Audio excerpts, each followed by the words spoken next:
కావాలని రిటైర్మెంట్ కు దగ్గరగా ఉన్న అధికారులను సిట్లో పెట్టి రిటైర్మెంట్ కు దగ్గరగా ఉన్న అధికారులను ఉపయోగించి ఇవాళ మా మీద రకరకాల ప్రయత్నాలు చేస్తున్నారు.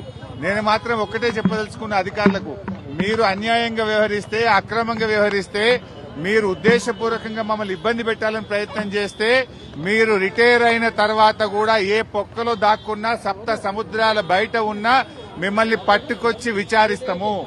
ఎవరిని వదిలిపెట్టే ప్రశ్నే లేదు. చట్టాన్ని అతిక్రమించినా, న్యాయబద్దంగా వ్యవహరించకపోయినా, ఉద్దేశపూర్వకంగా తప్పుడు ప్రచారం చేసినా, తప్పుడు లీకులు ఇచ్చిన పోలీసు అధికారులను వదిలిపెట్టే ప్రశ్నే లేదు. అంతకంతకు అనుభవిస్తారు.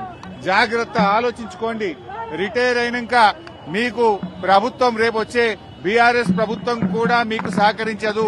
మీ సొంత డబ్బులతో సొంత లాయర్లను పెట్టుకుని మీరు కేసులు వాదించుకోవాల్సి వస్తుంది. అన్ని దృష్టిలో పెట్టుకుని న్యాయబద్దంగా వ్యవహరించండి, చట్టబద్దంగా వ్యవహరించండి. రేవంత్ రెడ్డి దావోస్కెళ్లి ఆయన ఇచ్చే డైరెక్షన్ లో కాదు, మీరు చట్ట ప్రకారంగా వ్యవహరించండి.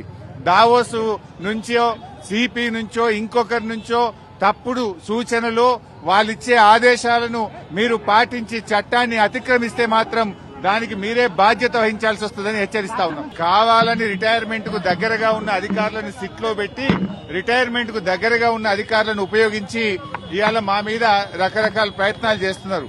నేను మాత్రం ఒక్కటే చెప్పదలుచుకున్న అధికారులకు, మీరు అన్యాయంగా వ్యవహరిస్తే, అక్రమంగా వ్యవహరిస్తే, మీరు ఉద్దేశపూర్వకంగా మమ్మల్ని ఇబ్బంది పెట్టాలని ప్రయత్నం చేస్తే, మీరు రిటైర్ అయిన తర్వాత కూడా ఏ పొక్కలో దాక్కున్నా, సప్త సముద్రాల బయట ఉన్నా మిమ్మల్ని పట్టుకొచ్చి విచారిస్తాము. ఎవరిని వదిలిపెట్టే ప్రశ్నే లేదు. చట్టాన్ని అతిక్రమించినా, న్యాయబద్దంగా వ్యవహరించకపోయినా, ఉద్దేశపూర్వకంగా తప్పుడు ప్రచారం చేసినా, తప్పుడు లీకులు ఇచ్చిన పోలీసు అధికారులను వదిలిపెట్టే ప్రశ్నే లేదు. అంతకంతకు అనుభవిస్తారు. జాగ్రత్త, ఆలోచించుకోండి. రిటైర్ అయినాక మీకు ప్రభుత్వం రేపు వచ్చే బీఆర్ఎస్ ప్రభుత్వం కూడా మీకు సహకరించదు. మీ సొంత డబ్బులతో సొంత లాయర్లను పెట్టుకుని మీరు కేసులు వాదించుకోవాల్సి వస్తుంది. అన్ని దృష్టిలో పెట్టుకుని న్యాయబద్దంగా వ్యవహరించండి, చట్టబద్దంగా వ్యవహరించండి.